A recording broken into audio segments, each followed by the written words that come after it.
सम्मान। मनुष्य के जीवन में सम्मान का बहुत अधिक महत्व है।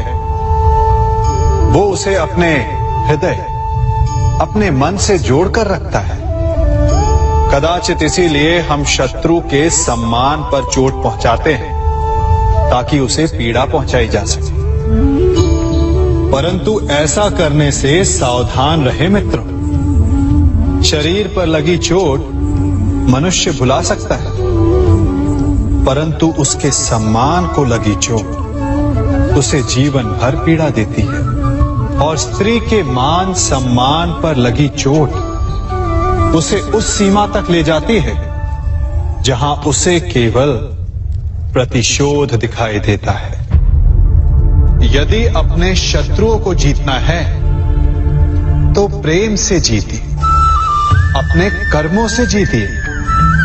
उन्हें अनुभव करवाइए कि उनसे भूल हुई है। किसी के सम्मान को ऐसी चोट ना पहुंचाइए कि वो आपका नाश करने पर उतर आए। स्मरण रखिए, किसी का अपमान करके आपके हृदय को कदाचित थोड़ा संतोष आ जाए, परंतु उस अपमान से आप कई हृदयों को आघात पहुंचाते हैं और अपने लिए एक शत्रु और बढ़ा लेते हैं। आज मैं आप सबको एक कथा सुनाता हूं। एक दिन प्रातः एक व्यापारी अपने घर से निकला। घर से निकलते ही एक बिल्ली ने उस व्यापारी का मार्ग काट दी। व्यापारी घबरा गया। वो फिर से घर लौट गया और शुभ घड़ी की प्रतीक्षा करने लगा। और जब वो पुनः अपने घर से निकला तब वो वाहन जा चुका था जिससे राजा तक पहुंचकर उसे भेंट देनी थी। राजा को भेंट नहीं मिली। राजा क्रोधित हो गए। राजा ने उस व्यापारी का व्यापार बंद करवा दिया। इस कारण व्यापारी क्रोधित होकर घर पर अपनी पत्नी से लड़ बैठा। पत्नी अपने बच्चों समेत मैके वापस चली गई और उस व्यापारी के जीवन में यदि कुछ रह गया था तो केवल अंधकार। और इन सब का कारण वो उस बिल्ली को मानता रहा जिसने उसका मार्ग काटा था। ऐसा ही एक दूसरा व्यापारी राजा को भेंट देने निकला और उस व्यापारी का मार्ग भी एक बिल्ली ने काट दिया। वो व्यापारी तनिक घबराया, परंतु उसने आगे बढ़ना अधिक उचित समझा। राजा तक वो समय पर पहुंचा। उसने राजा को भेंट दी। राजा प्रसन्न हुए और राजा ने व्यापारी को अपना व्यापार बढ़ाने की अनुमति दी, स्वर्ण आभूषण दी। जब व्यापारी घर पर पहुंचा तो पत्नी को आभूषण और अपने बच्चों को देने के लिए वस्त्र थे उसके पास। हर ओर प्रसन्नता थी। समझ रहे हैं ना? दोनों के साथ एक ही प्रकार की घटना हुई, परंतु दोनों की प्रतिक्रिया भिन्न थी। ऐसा ही हमारा जीवन भी है। हमारे जीवन में प्रारब्ध का अपना स्थान है, परंतु उससे कई अधिक महत्वपूर्ण हमारी प्रतिक्रिया, हमारे सोच का प्रभाव है। क्योंकि यही हमारे जीवन को आकार देते हैं। इसलिए अपनी सोच को सकारात्मक रखिए। आपका जीवन सदैव आनंदमय रहेगा।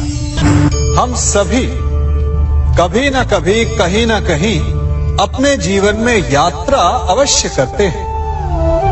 हमारी यात्रा में कभी पक्के रास्ते आते हैं तो कभी कच्चे रास्ते। पक्के रास्ते मनुष्य बनाता है और कच्चे रास्ते जानते हैं कैसे बनते हैं?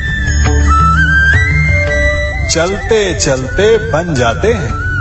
जब लोग एक स्थान से जाते हैं तो पैरों के दबाव से नीचे की घास कुचल जाती है। बार बार उस मार्ग से जाने से धीरे धीरे मार्ग स्वतः ही बन जाता है। और यही जीवन है, यही नियति है। जब आपके जीवन में आपको मार्ग ना मिले तो रुकिए नहीं, आगे बढ़ते रहिए और आपके पैरों के दबाव से मार्ग स्वतः ही बन जाएगा। आप इन दो पात्रों को देख रहे हैं। मेरे इस पात्र में जल है और ये पात्र मिष्ठान से भरा हुआ है। दोनों ही पात्र भरे,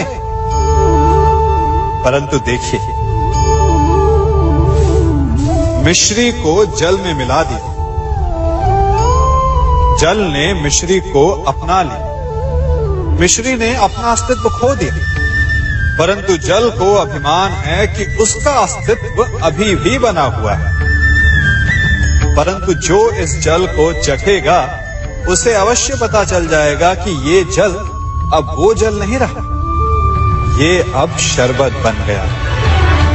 हमारा त्याग, हमारे बलिदान भी ऐसे ही होते हैं। जो इस बात को अनुभव करते हैं वो समझ सकते हैं कि कैसे हमने समय की धारा को बदल दिया। जो बलिदान देते हैं उनका अस्तित्व कभी नष्ट नहीं होता, अपितु उनका बलिदान संसार में कुछ ना कुछ परिवर्तन अवश्य लाता है। हम सभी को अपने जीवन में कभी ना कभी निराशा मिलती है, असफलता मिलती है, और अधिकतर लोग इसके पश्चात भाग्य का रोना लेकर बैठ जाते हैं। कुछ कहते हैं कि जिस स्थान पर मैं हूं उससे कई ऊंचे स्थान पर होने के योग्य था, परंतु नहीं जा पाया। किसी को पीड़ा है कि उसे जो मिलना चाहिए था वो उसे नहीं मिला, भाग्य ही बुरा था। भाग्य क्या होता है? भाग्य वन में खिला पुष्प देवताओं को चढ़ाया जाएगा, या किसी सुंदरी की वेणी में वो सजेगा, या फिर उसे कुचल कर उत्पाद बना दिया जाएगा।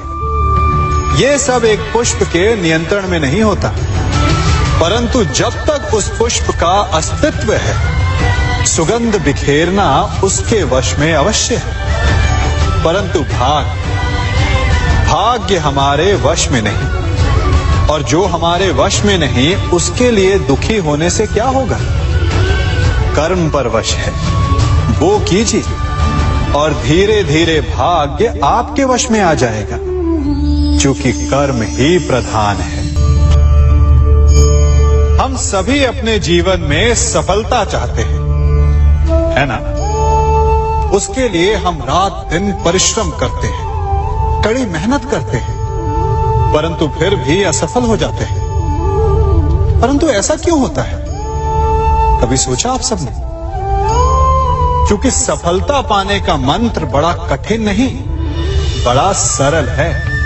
उचित विचार, उचित समय, उचित स्थान पर उचित प्रहार। जब आपके विचार, समय, स्थान और प्रहार यानी परिश्रम उचित है तो सफलता आप ही को मिलेगी। जिस प्रकार एक लोहार लोहे से कुछ बनाते समय उस लोहे के सही ताप तक के आने की प्रतीक्षा करता है और समय आने पर उचित स्थान पर पर्याप्त बल से प्रहार करता है और लोहा आकार ले लेता है, ठीक उसी प्रकार आपकी सफलता भी आकार लेती है।